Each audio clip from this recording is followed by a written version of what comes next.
ఇచ్చిన హామీల ప్రకారం సూపర్ 6ని అమలు చేస్తూ మహిళలకి ముఖ్య ప్రాధాన్యత ఇస్తున్నాం.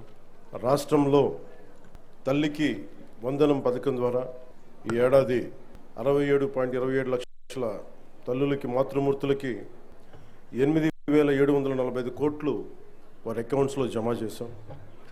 అలాగే దీపం పథకం కింద 2 విడతల్లో 1 కోటి ఉచిత గ్యాస్ సిలిండర్లు ఇచ్చి 5 ఏళ్లలో ఏడాదికి 3 సిలిండర్లు చొప్పున 13,423 కోట్లు ఖర్చు చేయబోతున్నాం.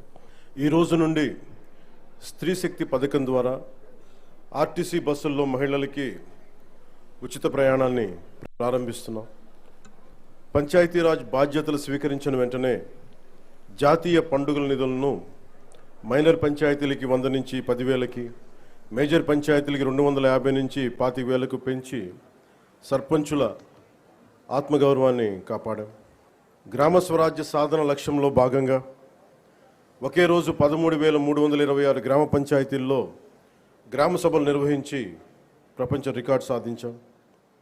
పల్లె పండుగ ద్వారా 4,000 కిలోమీటర్ల సిసి రోడ్లు, 22,500 మినీ గోకులాలు, 1,00,000 నీటి కుంటలు, 15,000 నీటి తొట్లు పూర్తి చేశాం. పంచాయతీరాజ్ ఇంజనీరింగ్ డిపార్ట్మెంట్ ద్వారా 2,000 కిలోమీటర్ల బీటీ రోడ్లు, 14 కొత్త వంతెనలు నిర్మించాం. గ్రామీణ ఉపాధి హామీ పథకం ద్వారా 75.23 లక్షల ఉపాధి శ్రామికులకు గ్రామాల్లోనే ఉపాధి కల్పించి ప్రమాద పరిహారం 50,000 నుంచి 4 లక్షలకు పెంచాం. అడవి తల్లి బాట కింద కొండ ప్రాంతాల్లో 1,005 కోట్లతోటి 625 గిరిజన గ్రామాలను అనుసంధానిస్తూ 1,069 కిలోమీటర్ల రోడ్ల నిర్మాణానికి ప్రధానమంత్రి జనజాతి ఆదివాసీ న్యాయ మహా అభియాన్ కింద ఉపాధి హామీ పథకం కింద రాష్ట్ర నిధులతోటి శ్రీకారం చుట్టాం. జల్ జీవన్ మిషన్ కింద 5 జిల్లాల్లో 5 కొత్త ప్రాజెక్టులని 7,910 కోట్లతో ప్రారంభించి 1,20,00,000 మందికి 30 ఏళ్ల పాటు తాగునీటి భద్రతని కల్పించబోతున్నాం. అటవీ విస్తీర్ణం 30% నుండి 37% పెంచే లక్ష్యంలో 1 కోటి మొక్కలు నాటి వీటిని క్యూఆర్ కోడ్లతో ట్రాకింగ్ కూడా ప్రారంభించాం. ఏనుగుల బెడద నివారణకు కర్ణాటక నుంచి కుంకి ఏనుగులని తీసుకొచ్చి విజయవంతంగా ఆపరేషన్లు జరిపాం. ఎకో టూరిజం అభివృద్ధికి అరకులో వుడెన్ బ్రిడ్జ్ నగరవన యోజన కింద 1,122 కోట్లతోటి 61 ప్రాజెక్టులు చేపట్టాం. సైన్స్ అండ్ టెక్నాలజీలో విద్యార్థులకి ఫ్రూగల్ ఇన్నోవేషన్ కింద ప్రోత్సాహకాలు అందించే ప్రణాళికని సిద్ధం చేస్తున్నాం. ముఖ్యంగా కాకినాడ జిల్లా ప్రగతి నివేదిక అన్నదాత సుఖీభవ పిఎం కిసాన్ పథకం ద్వారా 1,50,475 మంది రైతులకి 102 కోట్లు తొలి విడతగా జమ చేయడం జరిగింది. స్త్రీ శక్తి పథకం కింద మహిళలకు 187 ప్రత్యేక బస్సుల్లో ఉచిత ఆర్టీసీ ప్రయాణ పథకం ప్రారంభించడం జరుగుతోంది. తల్లికి వందనం పథకం ద్వారా 2,79,312 మంది విద్యార్థుల తల్లులకు ఖాతాలో ఒక్కొక్కరికి 13,000 రూపాయలు జమ చేయడం జరిగింది. అంతర్జాతీయ యోగా దినోత్సవంలో పాల్గొన్న 5,000 మంది యోగా శిక్షకులు, 8 లక్షల ప్రజలకు అభినందనలు తెలియజేస్తున్నాం. 2,69,148 లబ్ధిదారులకు ప్రతి నెల ఎన్టీఆర్ భరోసా పింఛన్ల కింద 116 కోట్లు పంపిణీ చేయడం జరుగుతుంది. ఉపాధి హామీ పథకం ద్వారా 118.46 కోట్ల వేతనాలు, 93.46 కోట్ల మెటీరియల్ ఖర్చుతోటి గ్రామీణ అభివృద్ధి చేయడం జరుగుతూ ఉంది. గత ఏడాది 107 జాబ్ మేళాల ద్వారా 7,000 మందికి మన కాకినాడలో 7,000 మందికి ఉద్యోగాల అవకాశాలు కల్పించడం జరిగింది. ప్రతి అసెంబ్లీ నియోజకవర్గంలో స్కిల్ హబ్, పార్లమెంట్ పరిధిలో జేఎన్టీయూ కాకినాడలో స్కిల్ కాలేజ్ ప్రారంభించడం జరిగింది. మాదక ద్రవ్యాల నివారణకు పాఠశాలలు, కళాశాలల్లో ఈగల్ క్లబ్లు ఏర్పాటు చేయడం జరిగింది. జల్ జీవన్ మిషన్ ద్వారా 497 కోట్ల వ్యయంతో ఇప్పటి వరకు 506 పనులు పూర్తి చేయడం జరిగింది. రోడ్లు భవనాల శాఖ ద్వారా 27 కోట్లతోటి రహదారులు గోతులు పూడ్చడం జరిగింది. గడిచిన ఏడాదిలో పిఠాపురం నియోజకవర్గంలో 308 కోట్లకు పైగా పనులు చేసి దేశంలోనే మోడల్ నియోజకవర్గంగా దాన్ని తీర్చిదిద్దుబోతున్నాం.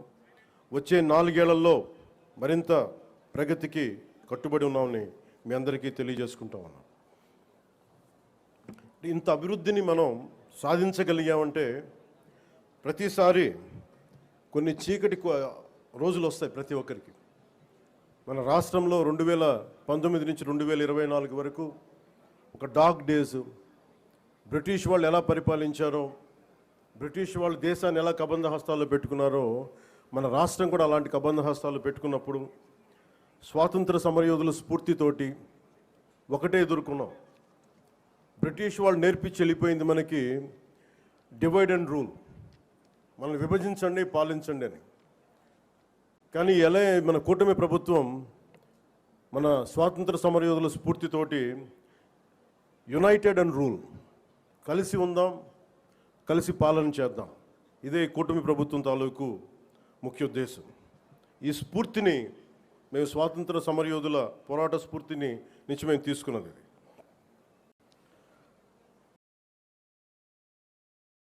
ప్రతి ఒక్కరికి, స్కూల్ పిల్లలకు కానీ పెద్దవాళ్ళకి కానీ ఆగస్టు 15న ఒక ఆనవాయితీగా కాకుండా దీన్ని మనం గుండె లోతు నుంచి చేసుకోవాల్సిన అవసరం చాలా ఉంది. దీనికి వెనకాల ఎంత కష్టపడ్డారు, నిన్న ట్వీట్ కూడా చేశాను. ఇదే రోజు నిన్న ఆగస్టు 14న లాహోర్ డిక్లరేషన్ సమయంలో దేశ విభజన జరుగుతున్నప్పుడు, కరెక్ట్గా ఒక 9 నెలల ముందు, సంవత్సరం ముందు దేశ విభజన జరుగుతున్నప్పుడు లాహోర్ కూడా పాకిస్తాన్లోకి వెళ్ళిపోద్ది అని తెలియదు ఎవరికి. సడన్గా డిక్లేర్ చేయగానే దానివల్ల అక్కడ ఉన్న ప్రజలు, భారతదేశ ప్రజలందరూ వెళ్ళిపోవాలి ఇక్కడి నుంచి అని చెప్పి మత ప్రాతిపాదికన పంపించేస్తే అది ఎంత దారుణాలు జరిగినాయి అంటే, ఆగస్టు 14 వరకు అక్కడ రాత్రికి రాత్రి కొన్ని దశాబ్దాలుగా, కొన్ని శతాబ్దాలుగా వాళ్ళ దేశం, వాళ్ళ ప్రాంతం అనుకున్నది పరాయి దేశం అయిపోయి అక్కడి నుంచి పారిపోయి ప్రాణాలను అరచేతులు పెట్టుకొని రావాల్సి వచ్చిన పరిస్థితులు. అలాంటి పరిస్థితులను ఒకవైపు పంజాబ్లో మహిళలు సామూహిక మానభంగాలు గురవుతూ చాలా నిర్దాక్ష్యమైన పరిస్థితుల్లో ఉండి, అంటే మన స్వాతంత్రం చాలా తేలిగ్గా సంపాదించుకున్నాం, కేవలం ఏమంటారు అహింసా విధానాల ద్వారా మనం సంపాదించుకున్నాం అంటాం. కానీ వాస్తవానికి మన స్వాతంత్రం రావడానికి చాలా హింస జరిగింది. మనం ఎంచుకున్నది ప్రప్రథమంగా అహింస విధానాలు కావచ్చేమో, కానీ దేశాన్ని నుంచి విడిపోవాలనుకున్న వాళ్ళు మటుకు హింసనే నమ్మారు. అది ఈ రోజుకి, దేశ విభజన జరిగినప్పటి నుంచి ఈ రోజు మన ఆపరేషన్ సింధూర్ దాకా మత ప్రాతిపాదికన హింస జరుగుతూనే ఉంది. ఎక్కడ కూడా భారతదేశం తన లౌకిక విధానాన్ని ఎప్పుడు మర్చిపోలేదు. దేశ విభజన జరిగిన తర్వాత మనకి మతాన్ని సంబంధం లేకుండా భారతదేశ సార్వభౌమత్వాన్ని గౌరవించి లౌకికవాదాన్ని ముందుకు తీసుకెళ్లే ఉద్దేశంతో మనం మతాలకి సంబంధం లేకుండా ఒక అబ్దుల్ కలాం గారిని కానీ ఎవరినైనా సరే మనం ప్రెసిడెంట్స్గా తీసుకున్నాం, గుండెల్లోకి తీసుకున్నాం. కానీ ఇది పాకిస్తాన్లో లేదు. పాకిస్తాన్లో ఎవరిని కూడా ఒక హిందూ క్రికెటర్ కానీ ఉంటే వాళ్ళు వెళ్ళిపోయే విధానం కానీ, అలాగే ఒక హిందూ ఒక బలమైన స్థానాల్లో కనిపించే నాయకులు కానీ ఎక్కడ కనిపించరు. అంటే వాళ్ళు విభజన కోరుకుంది మత ప్రాతిపాదికన, కానీ దాన్ని మనం ఎప్పుడు అలా తీసుకోవాలి. మత ప్రాతిపాదికన 2 దేశాలు విడిపోయినప్పటికీ భారతదేశం అత్యధికంగా హిందువులు ఉన్నప్పటికీ కూడా అన్ని మతాల వారిని సమానంగా గౌరవించి ముందుకు తీసుకెళ్లే సంస్కృతి భారతదేశానికి. దీనికి లౌకికం విధానం అనేది ఈ సంస్కృతిలో ఉన్నది. ఈ సంస్కృతికి ఎవరు నేర్పించక్కర్లా, పరాయి వాళ్ళు నేర్పించక్కర్లా, యూరోపియన్స్ నేర్పించక్కర్లా. ఇది మన లోపల ఉంది.